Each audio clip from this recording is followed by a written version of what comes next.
So guys, जैसे कि आप लोगों ने लास्ट एपिसोड के एंड में देखा था, डर्डल ने मून का सर फोड़ दिया होता है ताकि वो उसकी जगह पर मैच खेलने जा सके। तो दिखाया जाता है उसे मिल भी जाता है चांस खेलने का, और साथ ही वो जंप करते हुए किक मार के स्कोर भी कर देती है और बहुत ही ज़्यादा खुश हो जाती है।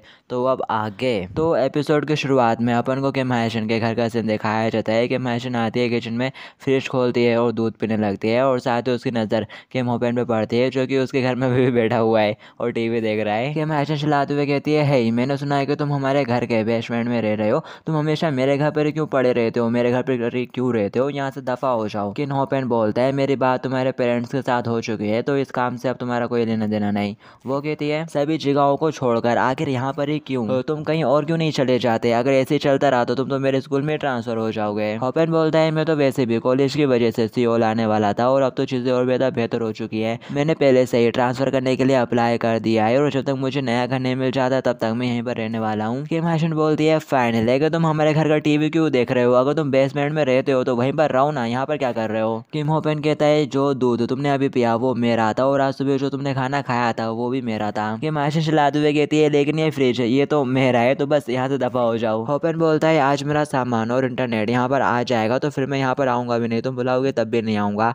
फाइन, मैं जा रहा हूँ, मुझे तो लगता है कि मेरे को ये पूरा हाउस ही खरीद लेना चाहिए। चलो पुगी, यहाँ से चलते हैं। किम हायशन चलाते हुए कहती है, वो मेरा डॉगी है, तुम इसे कहाँ ले जा रहे हो, और आगे तुम इसे पुगी क्यों बुला रहे हो, ये मेरा डॉग है। और साथ ही वो कहती है, हुन आगे तुम कहाँ जा रहे हो, किसके पीछे जा रहे हो, यहाँ पर आओ मेरे पास। हुन मुड़ के किम हायशन की तरफ देखता है और साथ ही उसके पास जाने लगता है। किम हायशन खुश हो जाती है, कहती है, अच्छा डॉगी, और फिर तभी वो उसके पैर से चिपक जाता है और फिर डबल से होपेन के पीछे पीछे चला जाता है। किम हायशन बेचारी बस खड़ी रह जाती है। होपेन बोलता है, मेरे पास खाने के लिए कुछ नहीं है, क्या मेरे को भी जेजू आइलैंड पे चले जाना चाहिए। नहीं, मैं उन लोगों के आसपास नहीं रह सकता। वैसे भी जगडू उन लोगों के ऊपर नजर रखने का काम काफ़ी अच्छे से कर रहा होगा। और साथ ही वो जगडू को कॉल लगा देता है। जगडू फ़ोन उठाता है और कह रहा होता है, हाँ बॉस, ऑफ कोर्स मैं यहाँ पर चीज़ों को अच्छे से संभाल रहा हूँ, मेरा मतलब मेरी नज़र है उन पर, आप परेशान मत होइए, मैं यहाँ पर अच्छे से रह रहा हूँ और उनके ऊपर जासूसी कर रहा हूँ। और साथ ही कॉल कट हो जाता है। कह रहा होता है, कम ऑन, सीरियसली बॉस, मेरे को विश्वास नहीं हो रहा कि मेरे बॉस ने मेरे को यहाँ पर एक स्पाई बना के भेजा है और अब मैं बेच पा रहा हूँ, ये तो हेवन है। और फिर साथ ही जगडू वहीं बैठ जाता है। कह रहा होता है, चलो मेरे को रेत का घर बनाना चाहिए। रेफरी कहता है, कोरिया टीम के 6 और चाइना टीम के 7, चाइना टीम 1 पॉइंट से आगे चल रही है। तभी डर्डल किक मारते हुए स्कोर करने की कोशिश करती है, लेकिन दूसरी साइड की लड़की बॉल को नीचे टच होने से बचा लेती है और ऊपर की तरफ उठा देती है। वो चाइनीज लड़की भी जो मारते हुए बॉल को मार के उनके साइड भेज देती है। क्वीन फटाक से जंप करते हुए बॉल को नीचे गिरने से बचा लेती है और दूसरी टीम की तरफ पास कर देती है। वो लोग भी फटाक से बॉल को मार देते हैं, तो इस बार डर्डल गिर के बॉल को बचाती है और क्वीन जंप करके बॉल को मारती है और इस बार इनका स्कोर हो जाता है। जिंग्यू और चोए भी ये देखकर खुश हो जाते हैं, जबकि ये लोग तो मून को भूल ही गए, कोने में पड़ी हुई है बेचारी। और डर्डल रेत थूकते हुए कह रही होती है, देखा मैं कितनी अच्छी हूँ, मैंने यहाँ पर अपनी बॉडी को सेक्रीफाइस कर दिया। दिखाया जाता है यहाँ पर सभी लोग इनके मैच को एंजॉय कर रहे होते हैं और तारीफें कर रहे होते हैं कि ये लोग कितना अच्छा खेल रहे हैं। हैंसेंग कहता है, ये लोग कितने ज़्यादा कूल लग रहे हैं। चश्मे वाली सोचती है, लगता है कि इसको इस तरह की चीज़ें पसंद है, मेरे को भी कुछ इस तरह का शो करना चाहिए इसके सामने, जो कि काफ़ी ज़्यादा कूल लगे और मैं भी कूल दिखूँ। वो लड़की जंप करते हुए बॉल को मार देती है। बॉल डर्डल की तरफ जा रही होती है, लेकिन डर्डल की आँख में कुछ चला गया होता है, जिसकी वजह से वो बॉल को नहीं रोक पाती, वहीं खड़ी रह जाती है और स्कोर हो जाता है इनका। और फिर साथ ही डर्डल अपनी आँख को रफ करते हुए कह रही होती है, प्लीज़ थोड़ा टाइम आउट, मेरी आँख में कुछ चला गया है, क्या आप 5 मिनट के लिए रुक सकते हैं। रेफरी कहता है, हम लोग इतना लंबा ब्रेक नहीं ले सकते, अगर तुम्हारे पास कोई दूसरा पर्सन हो तो चेंज कर लो, अगर यहाँ पर कोई और फीमेल प्लेयर नहीं है चेंज करने के लिए तो ये मैच थोड़ी देर बाद फिर स्टार्ट हो जाएगा। दिखाया जाता है डर्डल की नज़र मूनयांग के ऊपर पड़ती है, जिसको उसी ने खुद बेहोश करा था। और फिर डर्डल अपनी चिल्ली को आवाज़ देते हुए बुलाती है, जून यहाँ पर आओ और मेरे साथ स्विच करो। जून कहती है, लेकिन मैंने इस तरह की चीज़ें कभी नहीं करी। तभी हैंसन कह देता है, कोशिश करने में क्या बुराई है, हो सकता है कि तुम वहाँ पर हमें कुछ कूल दिखा दो, तुम ये कर सकती हो। दिखाया जाता है हैंसन ने बोला है तो वो मान ही जाती है और उठ के जाने लगती है, बोल रही होती है, ठीक है अब मैं तुम्हें अपनी कूल सेट दिखाऊंगी। जाने से गर्ल कहती है, एक और लड़की अब यहाँ पर आ रही है और वो दूसरी लड़की फिलहाल के लिए गेम से बाहर हो रही है,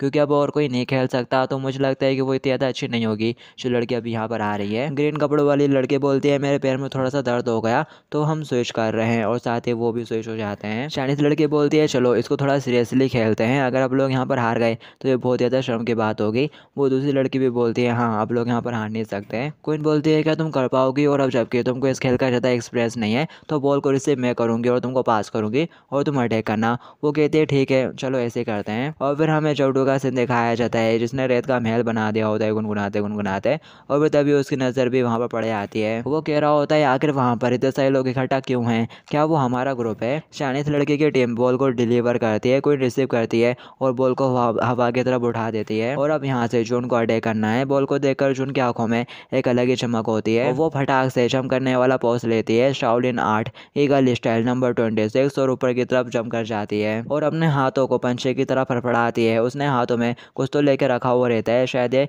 पंछियों का खाना होता है। तो दिखाया जाता है 2 पंछी आकर उसके हाथ पे बैठ जाते हैं। ये देखकर सभी लोग एकदम चौंक जाते हैं कि आखिर ये क्या कर रही है। और फिर तभी वो बॉल को एक जोरदार किक मारती है, लेकिन बॉल आउटसाइड चली जाती है और साथ ही वो नीचे लैंड करती है। कहती है ये तो बहुत ही ज़्यादा क्लोज था, लेकिन मैं श्योर हूँ कि मैंने उसके दिल की घंटी तो बजा ही दी होगी। कि तभी यहाँ पर डडल आ जाती है और उसको गले से पकड़ के ले जाती है। कह रही होती है हम फिर से स्विच कर रहे हैं। और वो लड़कियां भी चश्मे वाले का कमाल देखकर हैरान हो रही होती है। कहती है व्हाट द हेल, ये क्या करा था उसने अभी। चाइनीज लड़की बोलती है जो भी हो, हम लोग इन्हें बिल्कुल भी हल्के में नहीं ले सकते।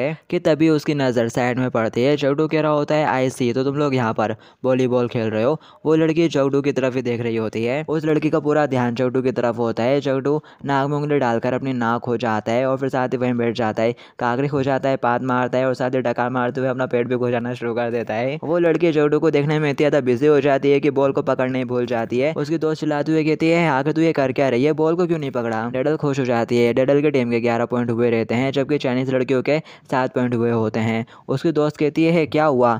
कहते ही तबीयत ठीक नहीं है, जबकि वो कुछ नहीं कहती। उसका ध्यान तो अभी भी जगडू की तरफ होता है। जगडू पेट खुजाते हुए कह रहा होता है ये लोग तो बिल्कुल भी अच्छे नहीं है।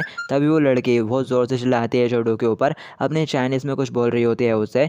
जगडू कह रहा होता है क्या हुआ, क्या ये यहाँ पर मेरे ऊपर चिल्ला रही है। रेफरी उसकी बात को ट्रांसलेट करते हुए बताता है उसने कहा कि तुम कोर्ट के काफी करीब हो, इससे उसे परेशानी हो रही है, इसलिए वो चाहती है कि तुम थोड़ा और पीछे हट जाओ। जगडू कहता है क्या मैं वो चाइनीज लड़की, फिर कैसे चाइनीज में कुछ बड़बड़ाती है। तो रेफरी उसकी बात को फिर कैसे ट्रांसलेट करता है। वो बोल रही है कि तुम उसके प्रति रूड व्यवहार कर रहे हो, हालांकि मैं वाकई में इसके बारे में नहीं जानता। जगडू कहता है क्या ऐसा है, और फिर साथ ही वो कहने लगता है मैं यहाँ पर बस चुपचाप लेटा हुआ हूँ, तो आखिर तुम मेरे को इस तरह से परेशान क्यों कर रही हो, मेरे साथ इस तरह से बिहेव क्यों कर रही हो। ठीक है अगर तुम चाहती हो कि मैं यहाँ से हट जाऊँ तो मैं हट जाऊँगा। और साथ ही वो लड़कते हुए जाने लगता है और कह रहा होता है तुम बहुत ही ज़्यादा अनोइंग हो। और हैंसन के पास पहुँच जाता है। कह रहा होता है कि अब तुम खुश हो, और टोड मारते हुए कहता है अगर तुम अच्छे से खेल नहीं पा रही हो तो आखिर मेरे को ब्लेम क्यों कर रही हो। उसकी दोस्त बोलती है चलो अब स्टार्ट करें। वो कहती है हाँ ठीक है। मिस्टर पार्क कह रहा होता है हमारी टीम जीत रही है। दादा कहता है ऑफ कोर्स वो मेरे ग्रैंड डॉटर है, उसे तो जीतने की आदत है। डडल बॉल पास करती है, क्वीन जंप मारती है हवा में और एक जोरदार हिट मारती है। वो लोग नहीं रोक पाते बॉल को। जोई कहता है नाइस शॉट। चाइनीज लड़की की दोस्त कहने लगती है ये लड़कियां तो अब काफी अलग हो चुकी हैं, अब ये बिल्कुल भी वैसी नहीं रही जैसे कि स्टार्ट में थी। अगर ऐसे चलता रहा तो अपन हार जाएंगे। और फिर यहाँ से गेम हमें जल्दी जल्दी दिखाया जाता है। वो लड़की मारती है तो आगे से क्वीन भी मारती है और फिर डडल उछल के बॉल को हिट लगाती है। रेफरी बताता है कोरिया टीम के अब 19 पॉइंट हो चुके हैं और चाइना टीम के 16। वो चाइनीज लड़की बॉल डिलीवर करती है। सभी लोग काफी एक्साइटमेंट के साथ देख रहे होते हैं। क्वीन भी आगे से पास करती है, लेकिन वो बॉल को मारते हुए एकदम से गिर जाती है। बॉल हवा में रह जाती है और बॉल हवा में होती है, जबकि क्वीन नीचे गिरी पड़ी होती है। तभी डडल भागते हुए आती है और कहती है वैसी रहना, और वो फटाक से क्वीन की पेट के ऊपर चढ़ आती है। क्वीन उसे ऊपर की तरफ पुश करती है तो वो हवा में काफी ऊपर चली जाती है और फिर साथ ही बॉल को एक तगड़ी लात मारती है और इनका स्कोर हो जाता है। डडल ने किक इतनी जोर से मारी होती है कि वॉलीबॉल की हवा निकल जाती है। डडल नीचे लैंड करती है और गहरा गहरा सांस ले रही होती है। पीछे चोई और जिंगू खुश हो जाते हैं, कह रहे होते हैं आप लोग जीत गए। और रेफरी भी अनाउंस कर देता है कि यहाँ पर टीम कोरिया जीत गई है और यहाँ पर चाइनीज लड़की की टीम हार चुकी होती है। और ये लोग जीत के मारे इतने ज़्यादा खुश हो जाते हैं कि एक दूसरे को गले लगा लेते हैं और एक दूसरे की भर भर के तारीफें करना शुरू कर देते हैं और कह रहे होते हैं हमने हमारे सोंग जिंगू को बचा लिया। और फिर जैसे ही उन्हें इस बात का रियलाइज़ होता है वो लोग मुंह बनाते हुए फटाक से दूर हट जाते हैं। जेडुंग कहता है ये क्या, मैं तो इसमें शामिल होने के बारे में सोच रहा था लेकिन ये तो खत्म हो गया, कितना बोरिंग है। ऐसा कह रहा होता है तुम लोगों ने वाकई में बहुत अच्छा करा, तुम लोग तो बेस्ट थे। दिखाया जाता है सभी लोग यहाँ पर उनके लिए तालियां भी बजा रहे होते हैं। डडल हंसते हुए कहती है अरे ये तो कुछ भी नहीं था, ये मेरा पहली बार था लेकिन मैंने फिर भी अच्छा किया। वो लड़कियां तो मेरे सामने कुछ भी नहीं है। और साथ ही वो जोर जोर से हंस रही होती है। चाइनीज लड़की इनकी तरफ देखती है और साथ ही उसके दिमाग में कुछ तो चल रहा होता है। वो फटाक से क्वीन के पास पहुंच जाती है और कहती है जाओ रुको, मेरे को तुमसे कुछ बोलना है। क्वीन बोलती है हमारी डील हुई थी और हम लोग जीत चुके हैं, तो सोंग जिंगू से दूर रहना। वो लड़की बोलती है हाँ मैं ये मानती हूँ कि मैं यहाँ पर हार चुकी हूँ और तुम लोग जीत चुके हो, मैं अपने डील के ऊपर कायम हूँ। मैं बस चाहती हूँ कि तुम एक बात को मेरे लिए ट्रांसलेट करो। और साथ ही वो जिंगू के पास पहुंच जाती है और जिंगू को जेकू कहती है और चाइनीज में कुछ बड़बड़ाती है। क्वीन बोलती है अभी के लिए पहले मैंने तुम्हारे करीब आने की कोशिश की क्योंकि तुमने मेरी जान बचाई थी, तो तुम्हारी तरफ अट्रैक्ट होना नेचुरल था मेरे लिए, पर मुझे माफ़ करना, मैंने तुम्हारा यूज़ करने की कोशिश की थी, पर अब मैं चीज़ों को अपने हाथ में लूँगी। जिंगू उसकी बात सुन के हैरान और थोड़ा कंफ्यूज हो रहा होता होता है और फिर वो अचानक से जगडू की तरफ चलना शुरू कर देती है। जगडू अपना पेट खुजाते हुए कहता है क्या हुआ, क्या तुम मुझसे कुछ कहना चाहती हो। वो अचानक से वहाँ सभी लोगों के सामने जगडू को एक जोरदार लपड़ मार देती है। जगडू कहता है ये क्या था, क्या तुम पागल हो गई हो। वो चाइनीज में फिर कैसे कुछ बड़बड़ाती है। जगडू को समझ में नहीं आता। वो कहता है आगे तुम ये क्या बकवास कर रही हो। तभी वो लड़की जगडू के चेहरे को अपने दोनों हाथों से पकड़ती है और सभी लोगों के सामने उसे किस कर देती है। कोई ने उसकी बात को ट्रांसलेट करते हुए बताती है ये पहली बार था जब किसी लड़के ने उसे इतना कम आंका। वो सचमुच पागल हो गई थी, लेकिन वो पूरी रात इसी के बारे में सोचती रही। उसे जगडू सभी लड़कों से काफ़ी ज़्यादा अलग लगता है जो उसके सामने आगे पीछे घूमते रहते हैं और अच्छा दिखने की कोशिश करते हैं, इसलिए अब वो उसे पसंद करती है। और वो चाइनीज़ लड़की फिर कैसे चाइनीज़ में कुछ बड़बड़ाती है। क्वीन कहती है वो बोल रही है कि उसे जगडू का पातना और नाक को छेड़ना भी बहुत अच्छा लगता है, उसे ये सब कूल लगता है। ये सुनने के बाद वो तीनों ही खुश बहुत ज़्यादा शौक हो जाते हैं। और फिर इसके बाद हमें मोनियांग को दिखाया जाता है जो कि अभी भी बेचारी बेहोश बीच के किसी कोने में पड़ी हुई है। और फिर इसके बाद अपन को डायरेक्ट शाम का सीन दिखाया जाता है। जगडू उस लड़की से जान बचाकर अपने कमरे में आता है और ज़ोर से सांसें भरते हुए कह रहा होता है मैं तो बड़ी मुश्किल से उसे पीछे छुड़ा पाया यार, मेरे को विश्वास नहीं हो रहा कि वो डिनर के दौरान फिर कैसे मिल गई थी। हैंसन कहता है तुम भी जाके उसे मिल लो ना, आखिर इसमें बुराई क्या है, वैसे भी एक और फॉरेन दोस्त का होना काफ़ी अच्छा होता है। जगडू कहता है मैं यहाँ तक कि उससे कम्युनिकेट भी नहीं कर सकता, नो थैंक्स, इसकी कोई ज़रूरत नहीं। जिंगू कहता है लेकिन फिर भी वो तुम्हें पसंद करती है तो कम से कम तुम्हें उससे बात करने की तो कोशिश करनी चाहिए, कोई तुम्हारे लिए ट्रांसलेट कर देगी। जगडू कहता है हो गोश, इसकी कोई ज़रूरत नहीं है, नो थैंक्स। जिंगू कहता है ये कहता है अनएक्सपेक्टेड है, एक प्रिटी लेडी तुमको पसंद करती है लेकिन तुम उसे पसंद नहीं करते। हैंसेंग भी थोड़ा हंसते हुए कहता है जगडू तुम तो बहुत ही ज़्यादा पॉपुलर हो यार। जगडू कहता है शट अप सॉन्ग। जिंगू तुमको क्या लगता है कि जो कोई भी आके मुझसे कहेगा कि मैं तुमको पसंद करती हूँ मैं उसको ऐसे पसंद करने लग जाऊँगा, नो वे। मेरे पास ऑलरेडी मेरा पहला प्यार है होम टाउन में, मैं वहाँ पर जाऊँगा, उसको ढूंढूंगा और उसके साथ ही कुछ करूँगा। हैंसेंग कहता है ये बच्चे तो तुरंत खाने के बाद ही सो गए। सॉन्ग जिंगू कहता है हाँ वो लोग बहुत ज़्यादा थक गए होंगे, दिन भर से खेल जो रहे थे। और फिर हमें लड़कियों के रूम का सीन दिखाया जाता है। जून और डडल जोर जोर से खराटे मारते हुए सो रही होती है। क्वीन बोलती है अभी यहाँ पर इन्हें वापस आए ठीक से 10 मिनट भी नहीं हुए और ये लोग ऑलरेडी सो गई। मून कहती है बस उन्हें सोने दो और साथ ही क्रीम लगाते हुए कहती है मेरे को लास्ट टाइम वेकेशन पे गए हुए बहुत ही ज़्यादा टाइम हो चुका है, इसलिए मैं बस सो नहीं सकती। मैं नहीं चाहती कि मेरे को वापस जाने के बाद कोई पछतावा हो, इसलिए मुझे जितना हो सके उतना खेलना होगा। क्वीन उसकी तरफ देखते हुए कहती है वैसे तुमने इस तरह की ड्रेस क्यों पहनी हुई है, वो भी अचानक से। मून बोलती है ये ड्रेस कैसी लग रही है, मैं बहुत अच्छी दिख रही हूँ ना, ये बोने की है, थोड़ी स्मॉल है लेकिन मैं इसमें काफ़ी अच्छी लग रही हूँ, क्यों। और क्वीन बोलती है हाँ लेकिन तुम्हारे पैर के तभी दरवाजे पर छुआ जाता है, नॉक नॉक करने लगता है और मून यांग को आवाज़ दे रहा होता है। मून कहती है हाँ आई बस एक सेकंड रुको। और फिर वो क्वीन से कहती है जल्दी से मेरी जिप को लगाओ, तुम कर क्या रही हो, थोड़ा जल्दी करो। क्वीन कहती है मैं कर रही हूँ ना, थोड़ा तो रुक यार। और फिर साथ ही मून यांग यहाँ पर अपने बालों को भी खोल लेती है और कह रही होती है कैसी लग रही हूँ। क्वीन बोलते हैं हाँ अब थोड़ी अच्छी लग रही है। मून कहती है सूरज डूब रहा है और यही टाइम है लड़कों को अपनी एक न्यू साइड दिखाने का, इससे मैं लड़कों का दिल आसानी से जीत सकती हूँ। और साथ ही वो किताब दिखाते हुए कहती है ऐसा इस किताब में लिखा है। और फिर साथ ही मून उस किताब को क्वीन को पकड़ा देती है और जाने लगती है, कह रही होती है मैं जा रही हूँ, तुम जब तक इस किताब को रीड करो तुम्हें भी ये पढ़ना चाहिए। क्वीन कहती है ठीक है मजे करना। शोई बोलता है आगे तुमने सडनली मेरे को यहाँ पर क्यों बुला लिया, क्या कुछ हुआ है। मून बोलती है नहीं बस मैं तुम्हें ऐसा थोड़ा वॉक पर जाना चाहती थी। शोई कहता है क्या एक वॉक पर बागियों के बारे में क्या। मून कहती है बाकी सब तो सो गए तो चलो अपन दोनों ही चलेंगे और वो लोग निकल जाते हैं। क्वीन सोच रही होती है वो उस ड्रेस में स्लीपर्स पहन के गई है, क्या मेरे को अपने शूज़ उसको उधार देने चाहिए थे। और फिर इसके बाद हमें सनसेट का सीन दिखाया जाता है और जगडू को जो कि एक मिशन पर जा रहा होता है शायद, वो कह रहा होता है हाँ अब मैंने डिसाइड कर लिया है। वो दोनों भी हैरानी से जगडू की तरफ देख रहे होते हैं।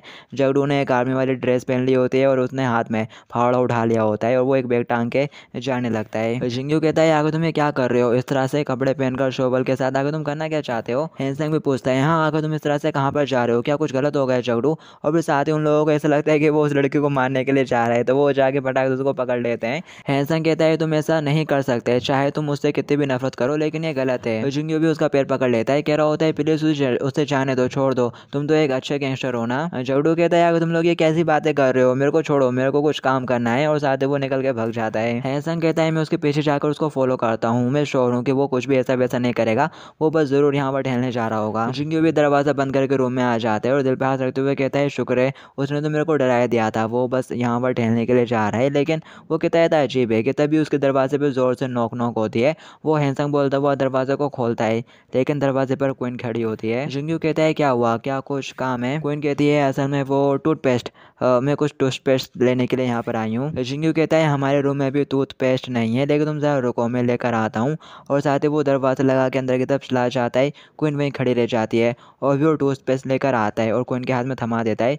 क्वीन उसको शुक्रिया बोलती है। जिंगू कहता है ठीक है फिर जाकर थोड़ा आराम करो, आप लोग बाद में मिलते हैं, और साथ ही वो दरवाज़ा लगा देता है। पर क्वीन अभी भी उसके दरवाजे के सामने खड़ी रहती है और फिर साथ ही वो एक गहरा सांस लेती है और फिर डबल से दरवाजे को नॉक नॉक करती है। जिंगू दरवाज़ा खोलता है और कह रहा होता है क्वीन क्या तुम्हें कुछ और भी चाहिए। क्वीन यहाँ पर थोड़ा हेजिटेट करती है लेकिन वो बोल देती है असल में मैं तुम्हें ऐसा थोड़ा वॉक पर जाना चाहती हूँ, अभी सनसेट हो रहा है तो आसपास का नज़ारा भी काफ़ी सुंदर होगा। जिंगू कहता है क्या एक वॉक। क्वीन कहती है अगर तुम नहीं जाना चाहते तो कोई बात नहीं, आराम करो। जिंगू कहता है अरे नहीं मैं चलूंगा ना, मैं भी इसी बारे में सोच रहा था कि थोड़ा आसपास चला जाए और देखा जाए। और फिर दिखाया जाता है सूरज डूब रहा होता है। जिंगू कहता है वाह ये यहाँ से कितना ज़्यादा खूबसूरत लग रहा है। क्वीन बोलती है जब मैं पहली बार इस रेस्टोरेंट के इंचार्ज बनी थी तो मैंने ये रास्ता बनवाया था और ये अभी तक दूसरों के लिए खुला नहीं है, इसलिए यहाँ पर कोई और भी नहीं आएगा। जिंगू कहता है ये तो बहुत ही बढ़िया है, एकदम बेस्ट, तुम्हारे पास सच मुझे काफ़ी बढ़िया जगह है, तुम इस जगह को जैसे चाहे वैसे बना सकती हो। और वैसे तुम्हारा बहुत बहुत शुक्रिया, तुम्हारी वजह से ही मैंने ऐसी लग्जूरियस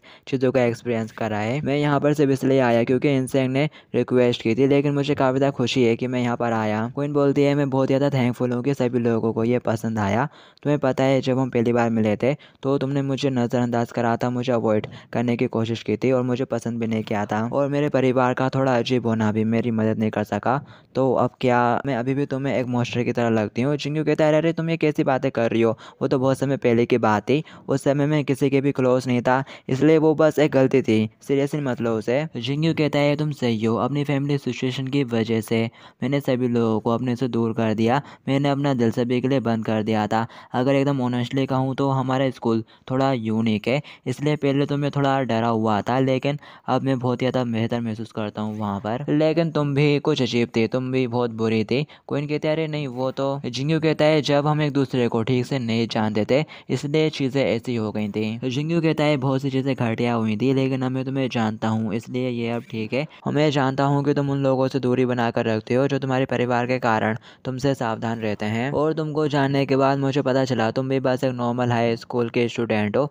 जिसका दिल भी एक नॉर्मल पर्सन की तरह गर्म है। और वैसे ये जगह काफ़ी अच्छी है। क्वीन कुछ नहीं कहती, उसे काफ़ी ज़्यादा नर्वसनेस महसूस हो रही होती है जिसके मारे वो पूरा टूथपेस्ट को रफ कर रही होती है और हिम्मत जुटाते हुए कहती है जिंगू मैं जानती हूँ कि कई बार ऐसा हुआ है कि जब मैंने तुम्हारे साथ बुरा व्यवहार किया और तुमको परेशान कर दिया, हमने अपने परिवार की वजह से तुम्हारे लिए चीज़ों को मुश्किल बना दिया था, और ये सच है कि मैं आसपास की चीज़ों से काफ़ी ज़्यादा परेशान होती रहती हूँ और मैंने सावधान रहने की कोशिश की, लेकिन कभी कभी ये उस तरह से नहीं होता जैसा मैं चाहती हूँ, लेकिन तुमने मेरे को अपने एक अच्छे दोस्त की तरह ट्रीट करा, इसलिए मैं तुमको शुक्रिया कहना चाहती हूँ। जिंगू थोड़ा हंसते हुए कहता है क्वीन आगे तुम ये कैसी बातें कर रही हो। क्वीन बोलती है मैंने नहीं सोचा था कि मैं कभी तुमसे ऐसा कुछ कहूँगी, लेकिन मुझे लगता है कि मैं आज ऐसा कर सकती हूँ। और थोड़ा हेजिटेट करते हुए क्वीन आज बोली देती है मैं तुमको पसंद करती हूँ। जिंगू ये सुन के थोड़ा हैरान हो जाता है। क्वीन बोलती है ये बस मैं तुमसे एक बार कहना चाहती थी, और साथ ही शर्माते हुए वहाँ से मुड़ के जाने लगती है। जिंगू उसको देख रहा होता है। क्वीन यहाँ से भागना शुरू कर देती है, कहती है आखिरकार मैंने बोल ही दिया, और खुद को शाबाशी देते हुए कहती है तुमने काफ़ी अच्छा करा, अब मेरे को ऐसा फील हो रहा है जैसे कि मेरे सीने से काफ़ी बड़ा भार उतर गया हो। वो भगे जा ही रही होती है कि तभी जिंगू आगे बढ़ के उसका हाथ पकड़ लेता है। क्वीन एकदम हैरान हो जाती है। जिंगू ने क्वीन को वहीं पे रोक दिया होता है हाथ पकड़ के, और आज वो क्वीन से बोल ही देता है क्वीन मैं भी तुमको पसंद करता हूँ। और बस गाइस इस एपिसोड के लिए इतना ही है, बाकी की स्टोरी आप लोग नेक्स्ट एपिसोड में जानेंगे, जब तक के लिए टू बी कंटिन्यूड।